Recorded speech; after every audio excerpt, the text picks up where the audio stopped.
Hi ಎಲ್ಲರಿಗೂ ನಮಸ್ಕಾರ. ನಾನಿವತ್ತು ಚಟ್ಟಂಬಡೆ ಮಾಡಿದ್ದೀನಿ. ತುಂಬಾ ಚೆನ್ನಾಗಿ ಬಂದಿದೆ. ನೋಡಿ ಎಷ್ಟು ಚೆನ್ನಾಗಿ ಬಂದಿದೆ ಅಂತ. ತುಂಬ ಚೆನ್ನಾಗಾಗುತ್ತೆ.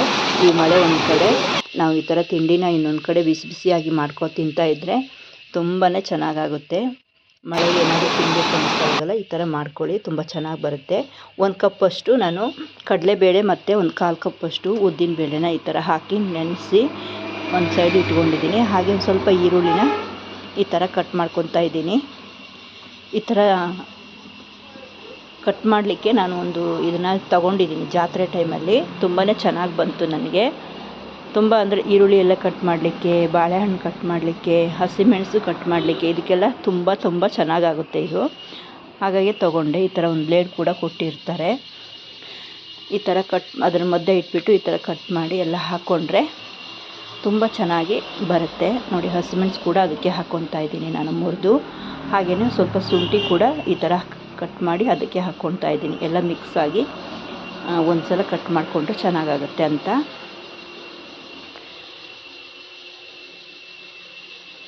ಈ ಥರ ನೋಡಿ ಪ್ರೆಶ್ ಮಾಡಿಬಿಟ್ರೆ ಆಯಿತು. ತುಂಬಾ ಚೆನ್ನಾಗಿ ಸಣ್ಣದಾಗಿ ಕಟ್ ಆಗುತ್ತೆ. ನೋಡಿ ಎಷ್ಟು ಚೆನ್ನಾಗಿ ಬಂದಿದೆ ಅಂತ.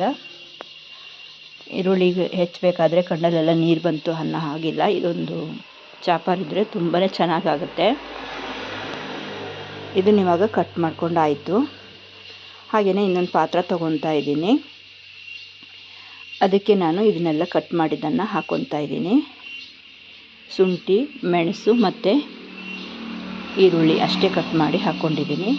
ಬೇವಿನ ಸೊಪ್ಪು, ಕೊತ್ತಂಬರಿ ಏನೂ ಹಾಕ್ಕೊಂಡಿಲ್ಲ. ಅದು ಸಪ್ರೇಟಾಗಿ ಕಟ್ ಮಾಡಿ ಇಟ್ಕೊಂಡಿದ್ದೀನಿ. ಇದು ಮಾತ್ರ ಕಟ್ ಮಾಡ್ಕೊಂಡಿದ್ದೀನಿ. ಇಷ್ಟು ಮಾಡಿಕೊಂಡ್ರೆ ಸಾಕಾಗುತ್ತೆ. ಈಗ ಅದೇ ಪಾತ್ರಕ್ಕೆ ನಾನು ಇದನ್ನೊಂದು ಸೈಡಲ್ಲಿ ಇಟ್ಕೊಂಡು ಅದೇ ಪಾತ್ರಕ್ಕೆ ನಾನು ಕಡಲೆಬೇಳೆ ನೆನೆಸಿಟ್ಕೊಂಡಿದ್ದೆ. ಕ್ಲೀನಾಗಿ ಬೇಳೆ ನೆನೆಸೋ ಹೊತ್ತಿಗೆ ಚೆನ್ನಾಗಿ ತೊಳ್ಕೊಂಡಿದ್ದೀನಿ. ತೊಳೆದು ನೆನೆಸ್ಬಿಟ್ಟಿದ್ದೆ. ಒಂದು 4ರಿಂದ 5 ತಾಸು ನೆನೆದಿದೆ ಇದು.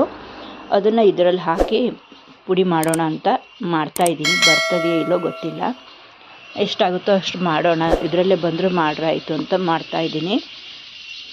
ಹೇಗಾಗುತ್ತೆ ಅಂತ ನೋಡಬೇಕು. ನೋಡಿ, ಇಷ್ಟು ಗ್ರೈಂಡ್ ಆಗಿದೆ. ಇದನ್ನು ಸ್ವಲ್ಪ ಪೌಡ್ರ್ ಥರ ಆಗಬೇಕು. ಚೂರು ನೀರು ಹಾಕ್ಕೋಬಾರ್ದು. ಹಾಗೆಯೇ ಮಾಡ್ತಾ ಇರಬೇಕು ಇದನ್ನು. ನೋಡಿ, ಇಷ್ಟಾಗಿದೆ. ಇನ್ನು ಸ್ವಲ್ಪ ಸಣ್ಣದಾಗಿ ಆಗಬೇಕು. ಇದರಲ್ಲಿ ಅರ್ಧ ಭಾಗ ನಾನು ಮಿಕ್ಸಿ ಹಾಕಿ ಮತ್ತೆ ಸ್ವಲ್ಪ ಪುಡಿ ಮಾಡ್ಕೊತಾ ಇದ್ದೀನಿ. ಒಂಥರ ಪೇಸ್ಟ್ ಥರ ಆಗಬೇಕಿದು. ಇನ್ನು ಅರ್ಧನ ನಾನು ಈರುಳ್ಳಿ ಕಟ್ ಮಾಡಿ ಇಟ್ಕೊಂಡಿದ್ದೆ ಅಲ್ವ, ಅದಕ್ಕೆ ಹಾಕ್ಕೊತಾ ಇದ್ದೀನಿ. ಸ್ವಲ್ಪ ದೊಡ್ಡದಾಗಿ ಇರಬೇಕಿದು.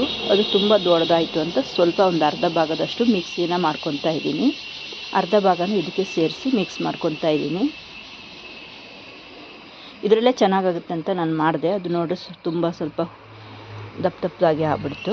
ಹಾಗಾಗಿ ಈ ಥರ ಮತ್ತೆ ಒಂದು ಮಿಕ್ಸಿ ಜಾರಿಗೆ ಹಾಕಿ ಇನ್ನು ಸ್ವಲ್ಪ ಪುಡಿಯಾಗಿ ಮಾಡ್ಕೊಂಡಿದ್ದೀನಿ. ನೋಡಿ, ಇಷ್ಟ ಆದರೆ ಸಾಕಾಗುತ್ತೆ. ಒಂಚೂರು ನೀರನ್ನು ಹಾಕ್ಕೊಂಡಿಲ್ಲ. ನೀರಿರಬಾರ್ದು, ವಡೆ ಚೆನ್ನಾಗಿ ಬರಲ್ಲ. ಚಟ್ಟಂಬಡೆ ಅಂತೀವಲ್ಲ, ಅದು ಅಷ್ಟೊಂದು ಚೆನ್ನಾಗಿ ಬರಲ್ಲ. ಈಗ ನಾನು ಸ್ವಲ್ಪ ಬೇವಿನ ಸೊಪ್ಪು ಮತ್ತು ಸ್ವಲ್ಪ ಕೊತ್ತಂಬರಿ ಸೊಪ್ಪನ್ನು ಈ ಥರ ಕಟ್ ಮಾಡಿ ಇಟ್ಕೊಂಡಿದ್ದೆ. ಅದನ್ನು ಕೂಡ ಇದಕ್ಕೆ ಹಾಕ್ಕೊಂಡು ಸ್ವಲ್ಪ ಬೇಳೆ, ಉದ್ದಿನಬೇಳೆ ಮತ್ತು ಕಡಲೆಬೇಳೆನ ಬೀಸಿಲ್ಲ, ಅದನ್ನು ಹಾಗೇ ಇಟ್ಕೊಂಡಿದ್ದೆ. ರುಬ್ಬಕ್ಕೆ ಹಾಕ್ಕೊಂಡಿರಲಿಲ್ಲ. ಅದನ್ನು ಸೇರಿಸ್ಬಿಟ್ಟು ಸ್ವಲ್ಪ ಉಪ್ಪನ್ನು ಹಾಕಿಬಿಟ್ಟು ಮಿಕ್ಸ್ ಮಾಡ್ಕೊತಾ ಇದ್ದೀನಿ. ಈ ಥರ ಚೆನ್ನಾಗಿ ಮಿಕ್ಸ್ ಮಾಡ್ಕೊಳ್ಬೇಕು. ಮಿಕ್ಸ್ ಮಾಡಿ ಒಂದು ಸೈಡಲ್ಲಿ ಈ ಥರ ಇಟ್ಕೊಂಡಿದ್ದೀನಿ. ಹಾಗೆಯೇ ಇನ್ನೊಂದು ಸೈಡಲ್ಲಿ ಗ್ಯಾಸ್ ಹಚ್ಚಿ ಈ ಥರ ಎಣ್ಣೆನ ಕಾಸಲಿಕ್ಕೆ ಇಟ್ಕೊಂಡಿದ್ದೀನಿ. ಈ ಥರ ಉಂಡೆಗಳನ್ನಾಗಿ ಮಾಡಿಟ್ಕೊಂಡಿದ್ದೆ. ಅದನ್ನು ನೋಡಿ ಈ ಥರ ಸ್ವಲ್ಪ ಈ ಥರ ಕೈಯಿಂದ ನೀರು ಹಚ್ಕೊಂಡು ಅಮುಕಿ ಹಾಕ್ತಾಯಿದ್ದೀನಿ. ಇಷ್ಟು ಪ್ರೆಸ್ ಮಾಡಿದ್ರೆ ಸಾಕಾಗುತ್ತೆ. ಎಣ್ಣೆ ಚೆನ್ನಾಗಿ ಕಾದಿರಬೇಕು. ಹಾಕಿದ ಮೇಲೆ ಅದನ್ನು ಮುಟ್ಲಿಕ್ಕೆ ಹೋಗಬಾರ್ದು. ಒಂದು ಸೈಡ್ ಚೆನ್ನಾಗಿ ಬೆಂದಿರಬೇಕು. ಅದು ಬೇಯೋದ್ರೊಳಗೆ ನಾವು ತೆಗಿಲಿಕ್ಕೆ ಹೋದರೆ ಎಲ್ಲ ಕಟ್ಟಾಗಿಬಿಡುತ್ತೆ. ಹಾಗಾಗಿ ಚೆನ್ನಾಗಿ ಒಂದು ಸಲ ಬೆಂದ ಮೇಲೆ ಅದನ್ನು ಒಂದು ಸೈಡು ಒಂದು 50% ಬೆಂದಿರಬೇಕು. ಆಮೇಲೆ ಇದನ್ನು ಊಟ ಮಾಡಿ ಹಾಕ್ಕೊಂಡ್ರೆ ಆಯಿತು. ಹಾಗಾಗಿ ನಾನು ಹಾಕಿ ಒಂದು ಸೈಡು ಚೆನ್ನಾಗಿ ಈ ಥರ ಬೇಯಿಸ್ಕೊಂಡಿದ್ದೀನಿ. ನೋಡಿ, ಇವಾಗ ಊಟ ಮಾಡ್ತಾಯಿದ್ದೀನಿ. ಇಷ್ಟಾದರೆ ತುಂಬ ಚೆನ್ನಾಗಿ ಬೆಂದ್ಕೊಳ್ಳುತ್ತೆ. ಒಂಚೂರು ಕಟ್ಟಾಗಲ್ಲ. ಇಲ್ಲಾಂದರೆ ಸ್ವಲ್ಪ ಮೆತ್ತ ಇದ್ದಾಗಲೇ ನಾವು ಈ ಥರ ಮುಚ್ಚಲಿಕ್ಕೆ ಹೋದರೂ ಒಡೆದೋಗ್ಬಿಡುತ್ತೆ. ಹಾಗಾಗಿ ಈ ಥರ ಮಾಡಿ ಇಷ್ಟೊಂದು 50% ಆದಮೇಲೆ ನಾನು ಮಗಚಿ ಈ ಥರ ಬೇಯಿಸ್ಕೊಂಡಿದ್ದೀನಿ. ಮಳೆ ಹೋಯ್ತಾ ಇದ್ದವಾಗ ಏನಾದರೂ ತಿನ್ನಬೇಕು ಟೀ ಕಾಫಿ ಜೊತೆ ಅಂತ ಅನಿಸ್ದವಾಗ ಈ ಥರ ಏನಾದರೂ ಒಂದು ತಿನ್ನಬೇಕು ಅಂದವಾಗ ಇದನ್ನು ಈಸಿಯಾಗಿ ಮಾಡ್ಕೋಬೋದು. ತುಂಬಾ ಚೆನ್ನಾಗಿ ಬರುತ್ತೆ. ನೋಡಿ ಇದು ಒಂದು ಆಯಿತು, ಇನ್ನೊಂದು ಸ್ವಲ್ಪ ಇದೆ, ಅದನ್ನು ಕೂಡ ಈ ಥರ ಹಾಕಿ ಬೇಯಿಸ್ಕೊತಾ ಇದ್ದೀನಿ. ನಾವು ಒಂದು ಕಪ್ಪಲ್ಲಿ ಒಂದು 15 ಏನೋ ಮಾಡ್ಕೊಂಡಿದ್ದೀನಿ ಸಣ್ಣ ಸಣ್ಣದಾಗಿ. ಜಾಸ್ತಿ ಪ್ರಮಾಣದಲ್ಲಿ ಬೇಕಾದರೂ ಮಾಡ್ಕೊಳ್ಬೋದು. ನೋಡಿ ಇಷ್ಟ ಆಗಿದೆ, ತುಂಬಾ ಚೆನ್ನಾಗಿ ಬಂದಿದೆ. ನೀವು ಒಂದು ಸಲ ಮಾಡಿ ಹೇಗೆ ಬರುತ್ತೆ ಅಂತ ಹೇಳಿ. ನೋಡಿ ಈ ಥರ ಬೇಳೆ ಎಲ್ಲ ಕಾಣ್ತಾ ಇರಬೇಕು, ಆವಾಗಲೇ ತುಂಬ ಚೆನ್ನಾಗಿ ಬರುತ್ತೆ. ಸ್ವಲ್ಪ ಈರುಳ್ಳಿ ಹಾಕಿ ಮಾಡೋದ್ರಿಂದ ತುಂಬ ಸಾಫ್ಟಾಗಿ ಬರುತ್ತೆ. ಮಕ್ಕಳಿಗೆ ವಯಸ್ಸಾದವರಿಗೆಲ್ಲ ತಿನ್ಬೋದು, ತುಂಬ ಚೆನ್ನಾಗಾಗುತ್ತೆ. ಇದನ್ನು ಈರುಳ್ಳಿ ಹಾಕಿಲ್ಲ ಅಂದರೆ ಸ್ವಲ್ಪ ಗಟ್ಟಿ ಥರ ಆಗಿಬಿಡುತ್ತೆ. ಈರುಳ್ಳಿ ಹಾಕಿ ಮಾಡಿ ತುಂಬ ಚೆನ್ನಾಗಾಗುತ್ತೆ. ತುಂಬ ಅಂದರೆ ತುಂಬ ಚೆನ್ನಾಗಾಗುತ್ತೆ. ನೀವು ಒಂದು ಸಲ ಮಾಡಿ ನೋಡಿ. ಇಷ್ಟೊತ್ತು ನನ್ನ ವಿಡಿಯೋ ನೋಡಿ ಸಪೋರ್ಟ್ ಮಾಡಿದ್ದಕ್ಕೆ ಥ್ಯಾಂಕ್ ಯು ಫ್ರೆಂಡ್ಸ್. ಮುಂದೆ ಹಾಕುವ ವಿಡಿಯೋ ನೋಡಿ ಸಪೋರ್ಟ್ ಮಾಡಿ ಫ್ರೆಂಡ್ಸ್.